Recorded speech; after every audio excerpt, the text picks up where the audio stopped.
topic po natin ano, ito po no, silipin po natin ito, bigyan po natin ito ng kaunting opinyon at reaksyon. Ayan. Itong balitang ito mga pre. Ayan po, no? Kay Jeffrey Liaser, shoutout po shoutout po sa mga silent viewers natin dyan. Ayan. Okay. PNP nagsasagawa ng manhunt operation versus General Bato de la Rosa. So ito po, no? Panoorin po natin ang balitang ito mga pre. Aminado ang PNP at NBI na pahirapan ang paghahanap kay Senator Bato de la Rosa, lalo pat dati rin itong naging hepe ng pambansang pulisya. Nagsabi namang handang tumulong sa paghahanap ang dati ring PNP chief na si Nicolas Torre III. Live mula sa camp. Ayan na, klaro po ito. Si Nicolas Torre po, no, ay tutulong po sa paghuli dito sa Bato de la Rosa na to. Malay mo, yung heartbeat po ni Bato, matagpuan lang sa ilalim ng bato, di ba? Sa ilalim ng punong kahoy. Baka nandiyan lang po yung sa tabi-tabi yung heartbeat ni Bato. No? Bato, yung heartbeat mo medyo itago mo yan kasi si Nicolas Torre po ay tutulong na sa pagtugi sa'yo. Sa paghahanap sa nag-iisang bato na wanted. Bato na isang pugante. Bato de la Rosa na kala natin noon maangas, mayabang. Yun, mayabang. Nakita ko yung kayabangan. Pero ngayon naging bakla. Ayari. Biglang nagtatago na ngayon. Dating PNP chief na si Bato de la Rosa. Ngayon ay naduduwag na po. Diba? So, yan bago po tayo magtuloy-tuloy sa ating reaction ngayon. Ayan, huwag kalimutang mag-like, share, subscribe para naman po ay maging updated po kayo sa mga uploads po natin. So, tuloy po natin to. Sa frontline na balitang yan, si Mon Gualvez. Mon, ano-anong hakbang ang ginagawa ng mga alagad ng batas sa paghahanap kay Senator Bato?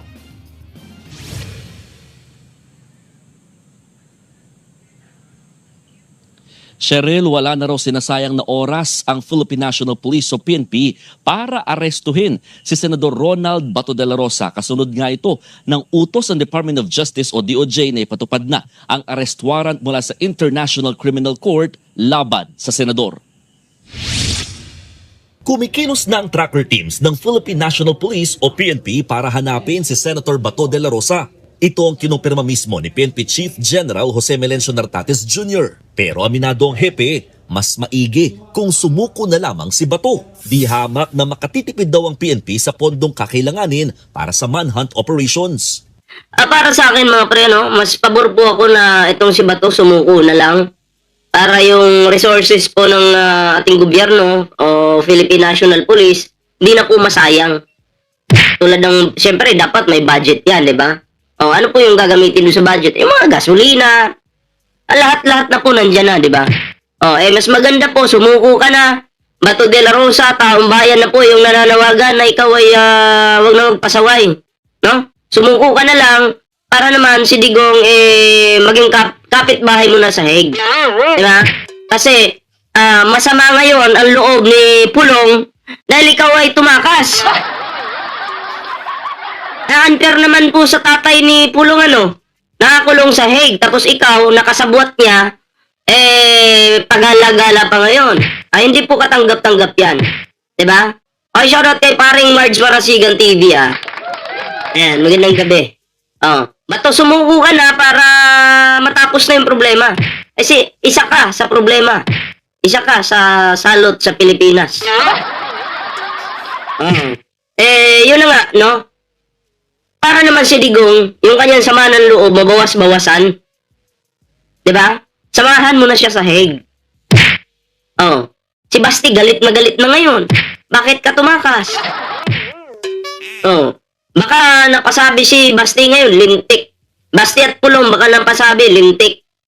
Si tatay ko lang ang nagbayad ng kanyang kasalanan sa Hague. Si Bato, nagtatago. Unfair naman yan.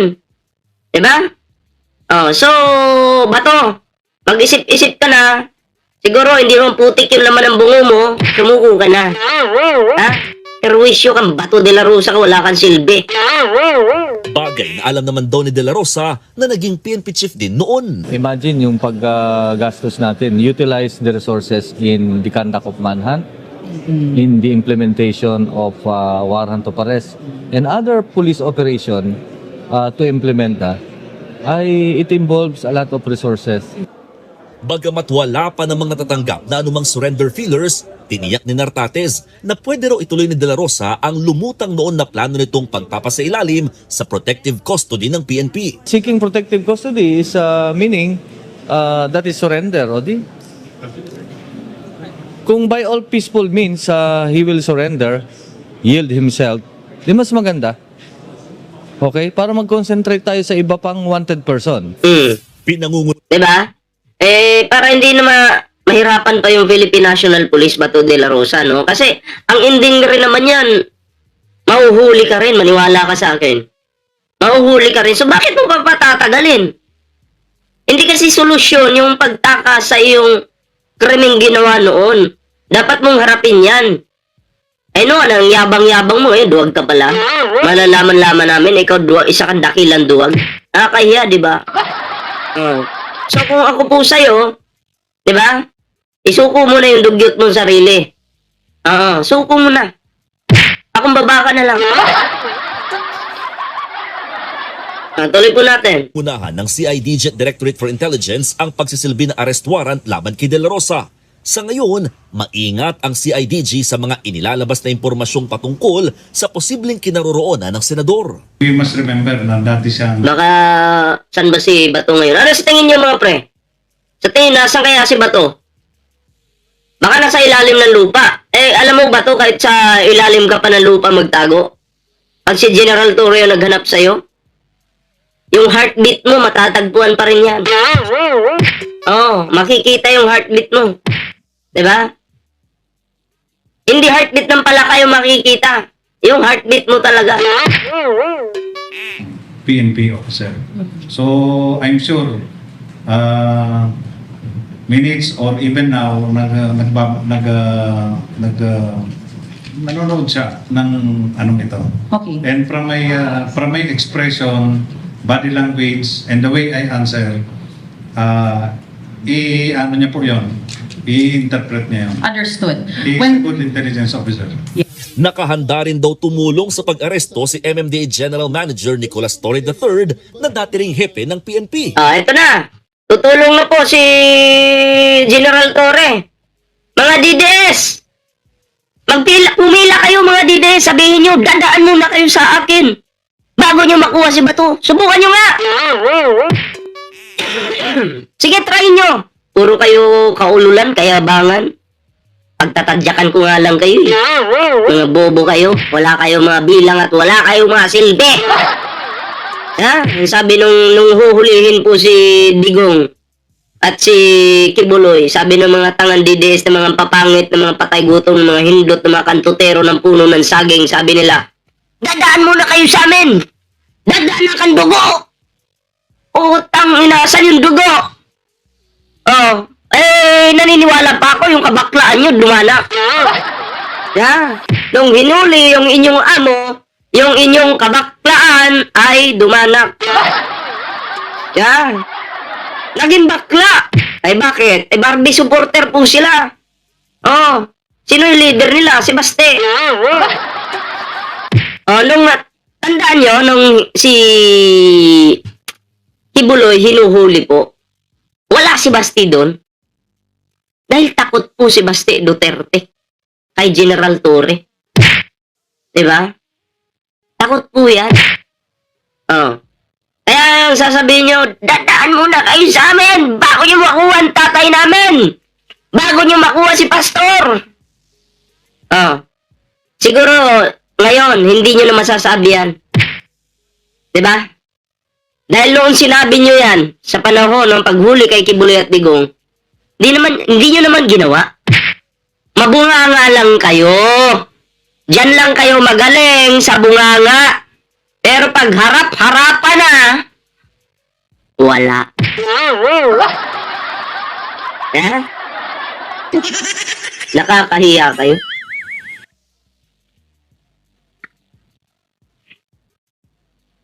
Part pa rin naman ako ng gobyerno eh. Kaya sa manhunt, in terms of manhunt, pwede talaga kami sumali. Binabantayan namin, malay mo, nagtago sa landfill, nagtago sa estero, nagtago dyan sa kalsada. Ayan, pwede nyo kami maasahan dyan. Ayan na. Malay nyo, nasa estero nagtatago. Malay nyo, nasa kalsada pala. Malay nyo, nasa puno ng mangga. Diba? Yung puno ng mangga, di ba may butas yan? Malay mo, sumiksik siya dyan. Tapos nakaganyan lang. Oh, malay nyo, nasa kanal, nagtatago. Ay, pwedeng damputin yan. Diba? Kasi si General Torre, party po yan ng gobyerno. Party po siya ng gobyerno.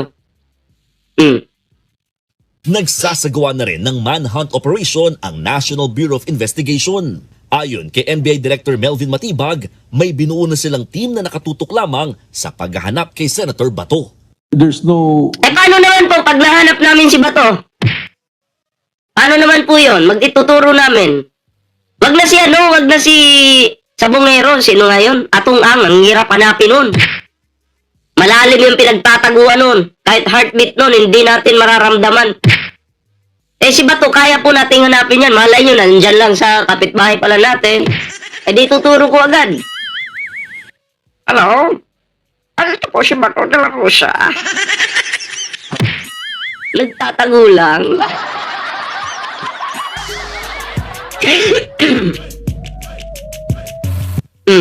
in between the lines. Simple lang, we'll enforce the warrant. Pag nakita namin siya, arestoin namin siya. Oh, at bukod, pag nakita ka Bato de la Rosa ng NBI, matitibag ka talaga. Pero hinahanap namin siya ngayon. The warrant is valid. It can be enforced. Pero, ayan na, the warrant is valid. Diba? Pero sabi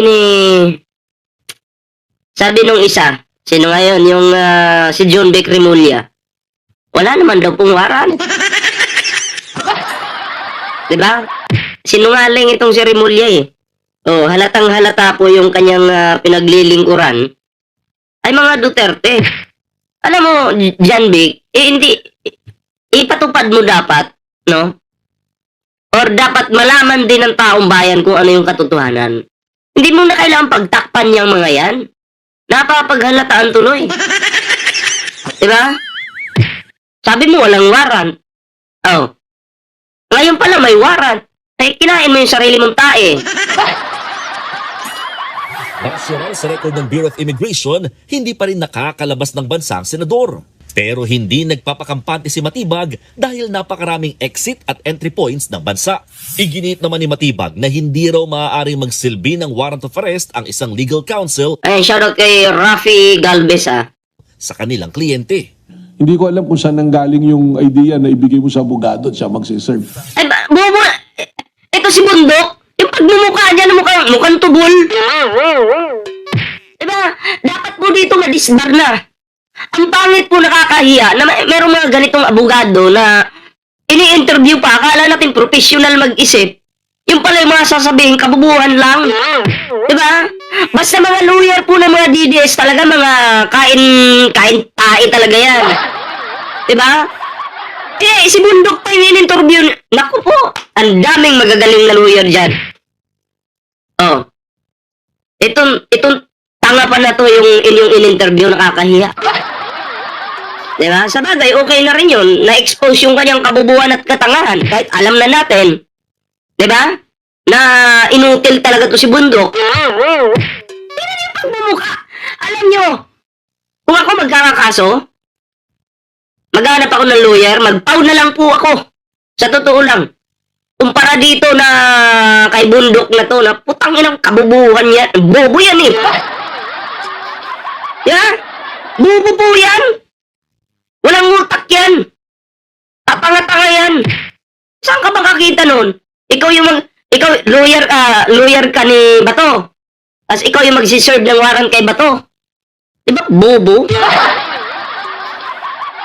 Alam mo, ang dami pong mga hinuli dito sa Pilipinas sa mga normal na tao lang, walang kakayahan, walang kapangyarihan. Meron din yung mga makapangyarihan tao. Ang nagsiserve po talaga ng warrant, PNP, NBI, hindi po yung lawyer nung taong wanted. Di ba? Isa ka magitan yan, lawyer mo? Ikaw yung lawyer, tapos isi-serve mo yung warrant sa iyong kliyente? Ngayon ko lang yata nalaman yan. Bundok. Ang baho ng utak mo. Diba? Bobo ka. Una nang tinablayan ng abogado ni Senator Bato na si Attorney Jimmy Bondok. Sa panayam kay News 5 anchor Cheryl Cosim sa One Balita Pilipinas, iginiit din ni Bondok na hindi pa dapat arestuhin ng senador lalo't nakatakda pa silang maghain ng motion for reconsideration. Yung sinasabi nila ngayon na opinion nila, that is not yet controlling. They cannot unilaterally Bulol-bulol yung magsalita yan. Nagluluding utak yan dahil bobo. Umiikot yung ibon dito sa ulo niyan. Dahil lutang nga po yan eh. Hindi niya po alam yung kanyang sinasabi. declare the arrest warrant enforceable without it going through the proper scrutiny of the courts. Hindi rin daw katanggap-tanggap na tinatawag na pugante ang senador. Ang tawag ba? Anong dapat itawag kay Bato?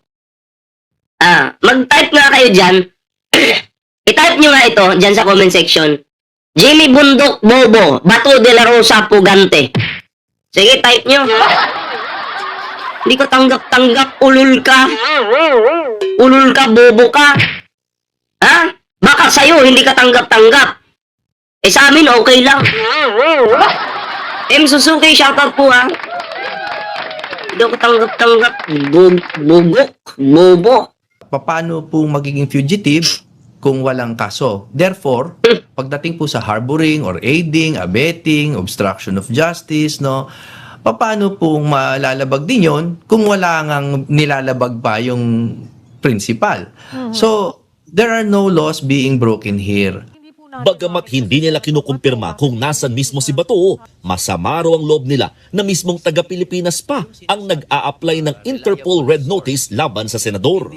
Alam nyo po, mabigat yan, no? Kasi usually po, ang nag-a-apply niyan yung mga ibang bansa na either kalaban natin or sinusubukang kunin ng ating isang... Pwede naman tayo mag-apply. Hindi porket Pilipino si Bato, Pilipino tayo, bawal na. Gago talaga. Diba? Eh, kasi tayo mismo, willing na tayong ibigay si Bato doon.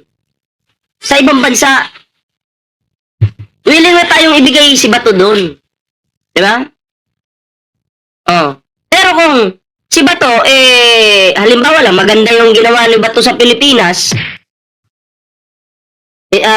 tapos kukunin siya ng ICC, hindi tayo papayag. Bakit tayo papayag? Maganda nga yung ginagawa ni Bato. Pero dahil katarantaduhan po yung ginawa ni Bato, isinusuka na natin yan. Ulang na lang sabihin natin yan. Sa inyo na yan? Chap-chapin nyo na doon? Ha?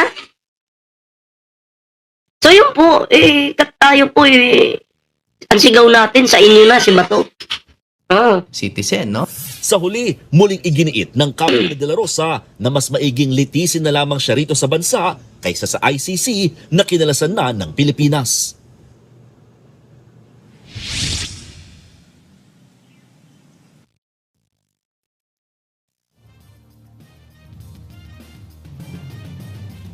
Maraming salamat. Anyway, yun po yung ating unang reaksyon At nakakahiya itong pinaggagawa ni Jamie Bundok parang tanga lang siya. Kayo, ano po yung inyong opinion dito at reaksyon bago tayo may idudugtong po tayong balita dito bago tayo magtuloy-tuloy, huwag kalimutan mag-like, share, subscribe po para naman maging updated po kayo sa mga uploads po natin. Okay? Eto, isingit lang po natin ito mga pre, Ayon po dito. Ayon po kay Matibag mga pre. NBI checking for other victims of Mabanta. Kung naalala niyo itong si Mabanta na to, itong putang inang Mabanta na to. Kinikikilan po si former House Speaker Martin Romualdez.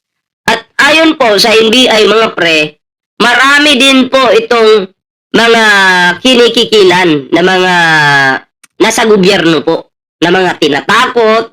Pag hindi ka nagsalita, ilalabas ko to. O, kala mo talaga, no? O, yun yung trabaho po nila, itong putang inang peanut gallery na to. O, yung host nila dyan, tingnan mo yung host. Yung pagmumukha, mukhang iniimbalsa mo ng putang inang yan, di ba? O, mga hayop kayo dyan sa peanut gallery. O, lahat kayo dyan, mga gago. Di ba? O, kaya wag nyo lang nilulukuan taong bayan. Kunyari pa, nasa katotohanan kayo. Di ba? Gagamitin nyo ang taong bayan para pumaldo kayo, mga hayop kayo. Kaya ang peanut gallery na yan, daming nauto. Di ba? Sila po ang professional na mangingikil. Pag nagbabalita sila, may lalabas daw na ebidensya. Tangina yung mga kasuotan, magaganda. Pero putang ina, yung pinambili ninyo dyan, yung pinalamo ninyo sa inyong putang inang pamilya, ay galing din sa pera ng taong bayan. Diba? Gago kayo, peanut gallery. Mga ulol. Diba? Pera ng taong bayan ang ginamit nyo dyan. Kaya, yung iba pang biktima ng peanut gallery, sana po, no? Lumabas na kayo. Lumabas na po kayo para managot na po itong hindot na mga miyembro ng peanut gallery na to. May sumilid. Anyway. Kayo, ano po yung inyong opinion, reaction dito? Ayan, mag-comment lang po kayo para mabasa naman po natin yung inyong kanya-kanyang komento dyan.